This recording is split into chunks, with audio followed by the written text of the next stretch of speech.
అంతరించిపోతున్న కళలు, కనుమరుగవుతున్న వృత్తులకు మళ్లీ ఊపిరి వచ్చింది.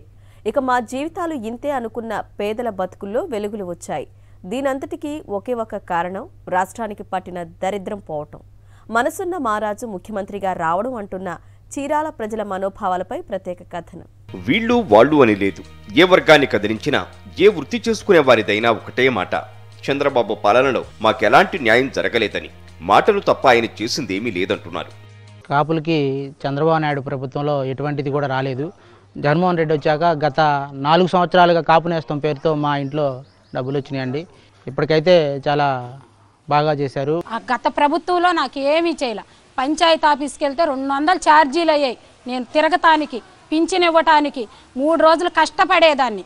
కానీ జగన్ అన్న వచ్చినాక ఇంటికి పింఛన్ వస్తుంది, రుణమాఫీ డబ్బులు వచ్చాయి, చేయూత డబ్బులు వచ్చాయి, అన్ని పథకాలు వచ్చినాయి. మాకు కరెంటు బిల్లు లేదు, పిల్లలకి ఏదన్నా అవసరమైతే హాస్పిటల్లో చూపించుకున్నాను. నాకు అన్నీ మంచి జరిగినాయి. మా మత్స్యకారులు అనేటువంటి వారికి సబ్సిడీలకి సంబంధించి బోట్లు కానీ, ఇంజిన్లు కానీ, ఇతరత్ర ఏదైనా వస్తువు కావాలని మనం సచివాలయంలో పెట్టిన వెమ్మటనే మాకు రిజల్ట్ వచ్చి వెమ్మటనే మాకు శాంక్షన్ చేయడం జరుగుతుంది. చేనేత రంగాన్ని ఉద్ధరిస్తానని ఆనాడు చంద్రబాబు మాటలు చెప్పి నిండా ముంచేశాడని గుర్తు చేసుకున్నారు నేత కార్మికులు. కానీ పాదయాత్రలో జగన్ ఏం చెప్పాడు, ఆ విధంగానే మమ్మల్ని ఆదుకున్నాడని సంబరపడుతున్నారు. అప్పుడు తండ్రి వైఎస్ఆర్, ఇప్పుడు జగన్ చేనేతకు చేయూతనివ్వడంతో గర్వంగా బతుకుతున్నామని చేనేత కార్మికులు చెప్తున్నారు.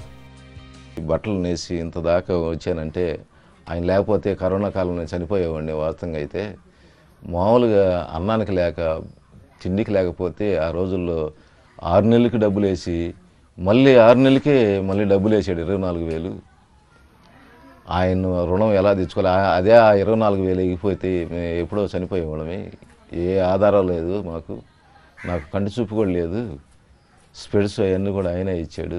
ఇప్పటికీ మేము ఈ మగ్గం పెట్టుకొని బ్రతుకుతున్నామంటే ఆయన ఆధారం లేకపోతే కనీసం బిడ్డలు కూడా చూడలేదు, అంతగా చూశాడు మమ్మల్ని. మేము మెరుగైన మిషన్లో పెట్టుకొని జాగార్డు పనికరాలు మేము కొనుక్కొని నుగులు దారాలు సొంతగా తెచ్చుకొని మా జీవనోపాధిని సంవత్సరానికి దాదాపు ఆయన 24,000 ఇస్తే ఇంకొక 24,000 ఆదాయం పెంచుకొని మేము సుఖంగా హాయిగా ఆ జగన్మోహన్ రెడ్డి గారు పేరు చెప్పుకొని జీవనం చేస్తున్నాం.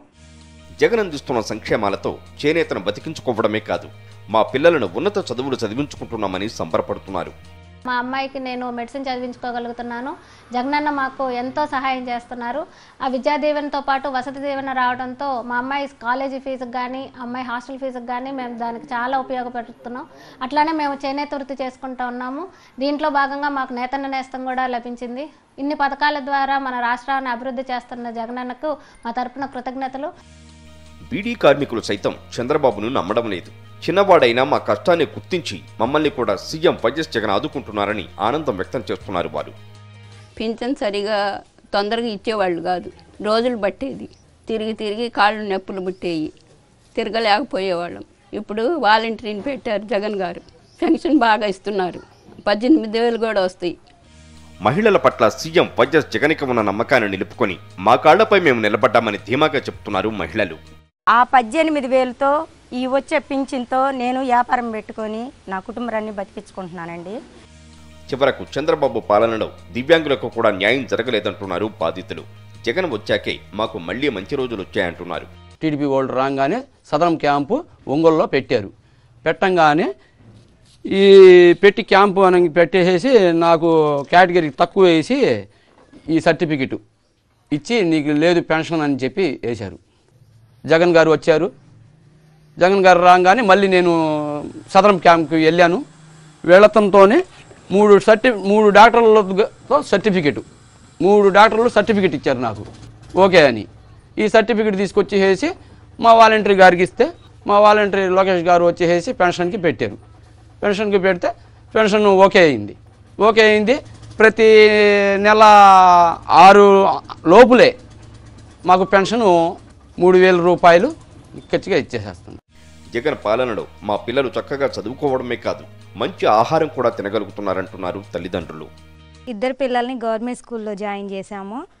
జగన్ అన్న ప్రభుత్వం వచ్చినాక గవర్నమెంట్ స్కూల్లో భోజనం బాగుంది, పిల్లలకి బుక్స్ ఇస్తున్నారు, షూ ఇస్తున్నారు, యూనిఫామ్ ఇస్తున్నారు, పుస్తకాలు కూడా మేము బయట కొనుక్కోవాలంటే చాలా రేట్ అవుతాయి. కానీ జగనన్న ప్రభుత్వం వచ్చినాక గవర్నమెంట్ స్కూల్లో ఇచ్చే బుక్స్ వల్ల కూడా మేము చాలా బాగుంది మాకు.